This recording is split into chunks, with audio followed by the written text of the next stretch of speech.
आज की हमारी क्लास का टॉपिक है bio accumulation and bio magnification. हम इन दोनों की डेफिनेशंस देखेंगे और साथ में ही इसका डिफरेंस देखेंगे।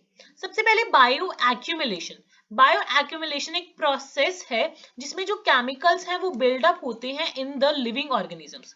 अब जैसे ये केमिकल्स का बिल्डिंग अप हो रहा है ऑर्गेनिजम्स के बीच में, वो कैसे हो सकता है? वो एयर के थ्रू, वाटर के थ्रू, सॉइल के थ्रू, फूड के थ्रू, किसी भी वे से उसका एक्यूमुलेशन मतलब building of chemicals in the living organisms हो सकता है। ठीक है, अब आपको डिफरेंस भी बताऊंगी, उससे पहले हम बायो मैग्निफिकेशन समझ लेते हैं। बायो मैग्निफिकेशन में जो केमिकल्स हैं वो बहुत ज्यादा कंसेंट्रेटेड होते हैं। So chemicals are more concentrated in animals.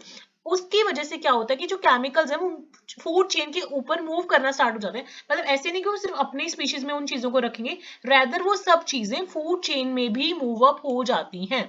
So bio accumulation का जो थोड़ा सा वाइडर वर्जन है वो क्या है? Bio magnification.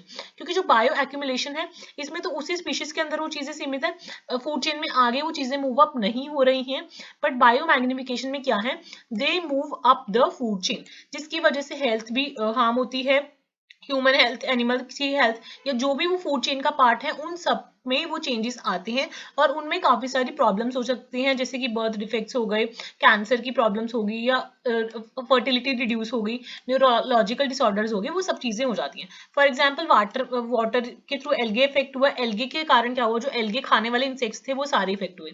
सो इंसेक्ट्स को जो खाता था वो फर्दर वो वाले इंसेक्ट्स इफेक्ट हो गए, इंसेक्ट्स से फिर फिशेज इफेक्ट हो गई, फिशेज से बाकी फिशेज इफेक्ट हो गई, ह्यूमंस ने फिशेज खाई वो भी इफेक्ट हो गए।